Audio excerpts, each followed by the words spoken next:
people keep leaving me. No one's telling me what's going on. But that's just the story of my life, really, when you get right down to it.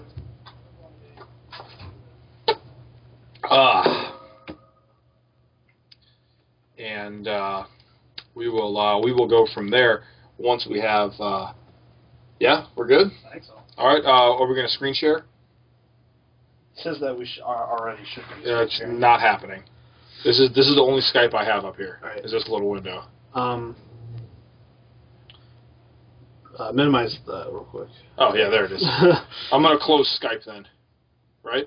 No, don't close Skype. Not Skype. Close the stream. Yeah, absolutely. Yeah. Hi there, dude, guys. I'm here to press some buttons on your Skype. All right, there we're good. I think we just got to close. I'm going to close Twitch. Okay. Because we're done with that. I was about to say you might be able to keep that open so we could chat. Well, we don't want to have to run that and do this. I don't necessarily have any interest in directly interacting with the Twitch chat. Well, you can just we can talk to each other. Okay. Yeah. We already banned someone. I mean, I don't know. Is it a problem to leave it open? Yeah, it shouldn't be. We have all. I gotta make that font better, but cool. We have all the bandwidth in the world. So yeah, that's really good. Yeah, I can actually tell what's going on. So, who's that? Why is there someone in our booth? Oh, they're moving for game 2. Yeah. Okay. All right. Awesome. So we're going to have Twitch chat off, I guess, for the moment. Sorry, guys. We might try to interact with the chat if there's anyone in it.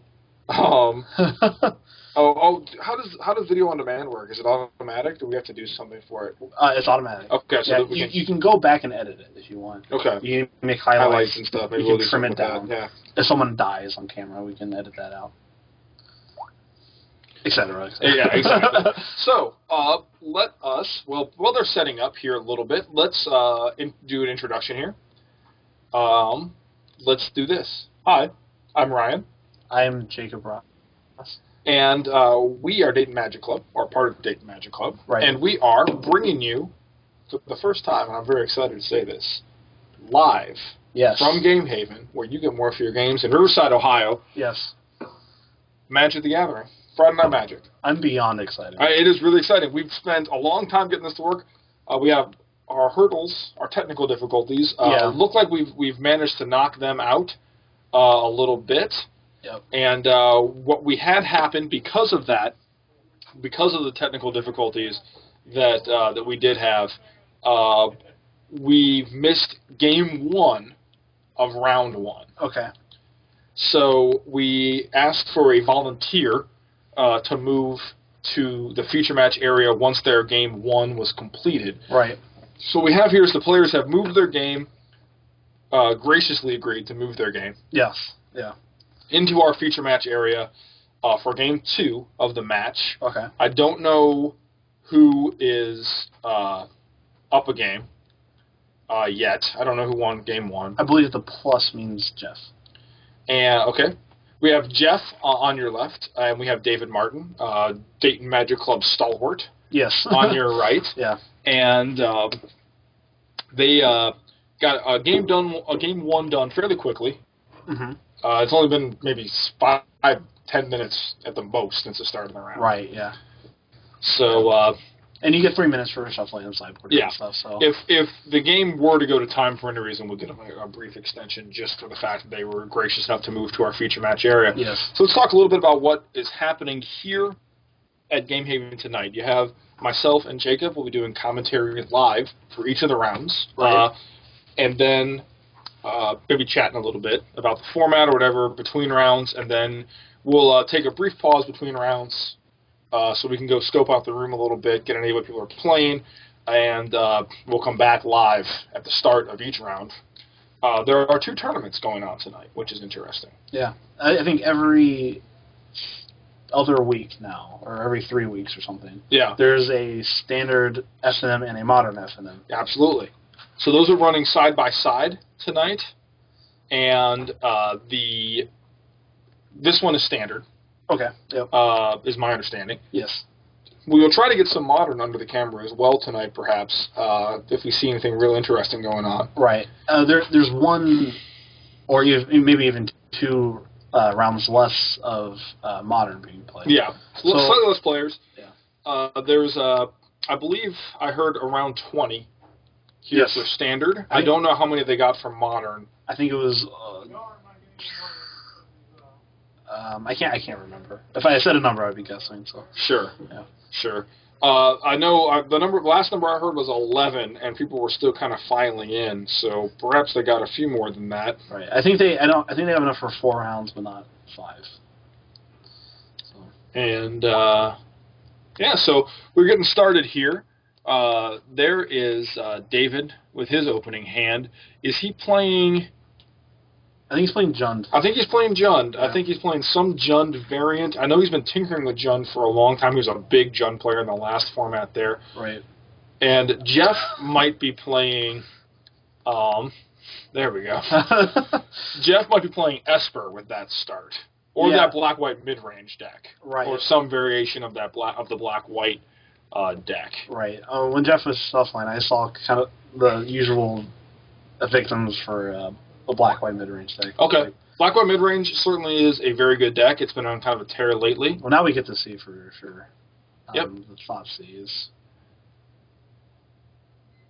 That looks like... I see a whip. Yep. And a Hero's Downfall. Is that a Hero's Downfall? I think that's a Read the Bones. Oh, it was a Read the Bones. You're absolutely right. So, not a hand with a lot of action in it, but certainly some powerful cards. And Read the Bones, I think, was what kind of held that hand together. Right. Yeah. Obviously, the whip not very good with any creatures, and Fox seizing the draw too. Obviously. Yes. I mean, I'm sure Jeff kept that hand on the strength of Read the Bones. All right. Now he has a Hero's Downfall and a whip. Dave takes the whip. Okay. That seems wise. Obviously, Dave's deck has a bunch of spot removal, so the whip is the easiest way in the world to return those creatures. Absolutely. And without much of a way to, Dave probably does not have any way to kill an artifact easily. I can't imagine that he would. There's some enchantment removal in this block, but not a lot of good main deckable, or even really good sideboardable. We're a long way from the last block's Ancient Grudges. Yeah. I'm not sure what Jeff has in play. I want to say it's a Thrill Kill Assassin, but I can't be confident. That's another Thoughtseize. And another Hero's Downfall. Yep. Or the same one from before. So David has been doing one of the most degenerate things I think you can do in the current standard, which is cast Thoughtseize early and often. Yeah, Dave just cast 3 Thoughtseize. Now, the thing about that is he's still under the gun, though. Right. Jeff managed to draw some proactive cards. Right. That's Thoughtseize. You can't beat the top of your opponent's deck with it. Mm-hmm. So, oddly enough, those 3 Thoughtseize kind of make the Rakdos return worse. Yeah. So true. Jeff was able to kind of avoid the Thoughtseizes on his threats. So now Jeff has a clock, and Dave needs a way to clean up the board. Well, that won't clean up the board necessarily, but it can certainly kind of hold down the fort fairly effectively. He'll be able to block the Intimidate from the Lifebane Zombies. Yes. That's the most useful. So, Jeff doesn't really have good attacks here at the moment. No, I'm not sure what the creature on the top is. If it's a Thrill Kill Assassin, I think it has Death Touch. It does. So he could attack theoretically, and then Dave, go ahead and Rakdos return for 3, it looks like. Okay. It's efficient use of your mana. Mm-hmm. You've stripped your opponent of their hand, whether or not they had a lot of action in it. Yeah. And that way Dave was able to leave out mana to activate the abilities on his side. So. And wow, okay. Okay. So now we have a game. Now we're playing Magic the Gathering cards, ladies and gentlemen. So all of a sudden, this is not looking good for Dave, despite triple Thoughtseize. Yep. Well, he didn't really hit a lot of gas with those Thoughtseizes. Right, yeah. He had to settle for taking the best card in the hand, but there was no Obsidian in the hand. There was none of these game-ending cards, the pressure cards, the proactive cards. Right. He took reactive cards out of his opponent's hand, which is fine, but when you're Thoughtseizing for reactive cards, you very badly want to be the beatdown deck at that point. You want to take their removal spell or their answer and then get damage in with your threat. Right. Where instead... Yeah, Dave had no way to capitalize on the fact that he was able to take removal spells and a draw spell because he didn't have any pressure of his own. So it really felt more like he was forced to take the removal spell more than he got to take the removal spell. Yeah, so he just took the better card in general. And if he had pressure, then that would catch him up. But, and that was a scavenging ooze from... so far, his threats are outclassed. I would agree. I think Dave is very behind in this race. He's doing 4 a turn. Yeah. Jeff is getting in 5 and gaining 2 life. So, I don't know what David's real outs are. It would have to be some sort of instant speed removal spell. Hero's Downfall is probably likely in his 75. A Putrefy, maybe. Yeah. The opposite is what needs to get nuked here. Yes. Then you can get back in this game. Yeah. Not necessarily the easiest thing in the world. David, and the thing about that the attacks from these creatures is that you're on a pretty close clock here. I think that is a Putrefy. He managed to hit the Putrefy, so that's good. Right. Now he's got to make some tough blocking decisions going forward. He can't attack with the blue-green creature, or black-green creature. Right, the Reaper of the Wilds. So his options are limited. But if the Scavenging Ooze can give him some padding. That's true. Scavenging Ooze can help him start to claw back into this game and also become a very reasonable-sized threat on its own on this new board where it's not being outclassed so hard by Obsidian. Exactly. So that was another Rakdos creature. Just a fireball, I think. Yeah. No, he hit 1 card, a land. Yeah, he hit a couple lands, but you never know. Jeff might have some 6 drops. Though. I like the concept of if I were Jeff, you can if you know your opponent's playing Rakdos Return, you can sandbag lands to try to make them overvalue the Rakdos Return. Right. At this point, David is dead basically to Obsidian. So. Right. Yeah. Your race, I don't know how many Obsidians Jeff has access to. 2 would not shock me. More than 2 would not even surprise me. Right. So he's really got to race the top of Jeff's library, which he's doing fairly well at this point. This is all of a sudden in Dave's favor. Now, Putrefy came down just in time. Yes. Yeah. Also dodging discard spells that Jeff has. So, yes. I see. I think that's a Hero's Downfall with Extort. So he has Jeff has some sort of Extort creature in play. I can't remember off the top. It's a 1-drop, the Extort guy. Okay. It's not Dutiful Thrall. It's not Dutiful Thrall. It's not Basilisk creature. No. I'm trying to think of my Orzhov drafts. I believe that's another Sylvan Caryatid. David is feels safe enough to attack. Pretty soon, Jeff is going to have to chump block with his guys, which is not what he's looking for. Absolutely. No, this really was a pretty, and he drew another land. Yeah. This is back and forth. It has. Yeah. It's been I don't think those 3 Thoughtseize had as much of an impact on the game as they certainly could have. No, if Dave was able to take the life beams on me, this game would not have been particularly close. Or the Obsidian, especially the Obsidian. Yeah, exactly. You know, he had several turns which that Obsidian could have been in the hand. That kind of makes me wonder if Dave could have chosen to hold off on the Thoughtseize a little bit. So if you know for a fact the card you can't beat is Obsidian, the correct time to cast Thoughtseize is often the turn before they can cast it. Right. The maximum amount of time standing in the hand. Maybe the 3rd Thoughtseize could have been held on to, I think, is a possibility. So. So looking back on it, I'm not sure he knew he was staring down a card like Obsidian or not. Right. So he is... Taking the Wreath of the Bone certainly made sense. Absolutely. So putting the pressure on here. Yeah. Jeff has to block each of these guys. Unless he has some sort of removal spell. And then, I don't know... He's drawing to Obsidian, right? I can't think of another out that he has. Yes. Besides Obsidian. Even Obsidian. It drains when it comes into play. Yeah. Obsidian is an out. It is just a burn spell. So now Jeff is relying on the top of his deck. And David is scrying.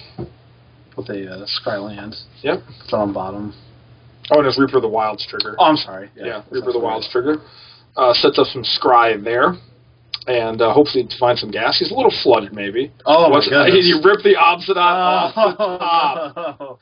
Oh, my goodness. Wow. That is a real Magic card. So this is basically proof if you're not going to have the card in your hand, the best place to have it on top of your head. Absolutely. This game is like textbook that. Yeah, it is. You got That Thoughtseized 3 times. Rakdos returned at least twice. Right. And happened to rip the Obsidian right out of that both times to do most of that damage. Jeff got Thoughtseized 3 times, Rakdos returned twice, and he resolved 2 Obsidians of Lifebane zombies. So on and so forth. Yeah, that's something pretty special. All right. So I believe that was the match then. Are they deboarding here or are they reboarding for game 3? I believe that was the match. Jeff got that 2-0? Yes, I believe so. All right. Well, yeah, that's what it looks like. So, Jeff will advance to 1-0, winning the first round of Standard here at Game Haven in Riverside, Ohio. Yes. Take a little bit longer to talk about what we're doing here, since we're not like starting in the middle of a match. Right. Yeah. We'll be doing our live coverage. We will be doing probably next round Standard as well, I would think. But it's possibly come back and see some Modern at some point. Yeah. Maybe there's some really exciting Modern. We'll go walk around the room and get a feel for what people are playing, try to set up maybe our next targets for our feature matches here. And we will get kind of a feel for the format. But I'm Ryan Johnson. I'm Jacob Ross. In the booth here with Jacob Ross. We have Joe Plank, our operator. God bless Joe. He really put a lot of effort in here. We had some problems with the sound. If you guys were here earlier, you might have noticed this, scrolling marquee saying we're trying to get the sound to work. Through some miracle, the sound now works. So here we are. And Joe playing with our new tool, our new toys that we have for our... Yeah, finally switching over to XSplit. Yeah. So our first time doing video coverage, we actually did stream it live, correct? We did. We attempted to. We did. Unfortunately, the internet at Game Haven was not really set up to handle such a thing. That's correct. Fortunately, the owner, Scott, Yep. Was gracious enough to upgrade the internet. Absolutely. So our internet is now set up perfectly. It's smoking. Yes, it's very good. So we'll be able to do this more often. Absolutely. Yeah. So definitely check us out here at Twitch. Check us out at DaytonMagicClubWebsite.com. Right. Our community website for the greater Ohio kind of Dayton area. Yeah. Just all things Magic. All things local. All things local. So, and we'll be back for the next round. And I don't know, when that'll be necessarily, depending on how much time it takes to reset the round, but watch this space. And we'll get something up in the meantime. Yep. So, yeah. See you guys in a bit.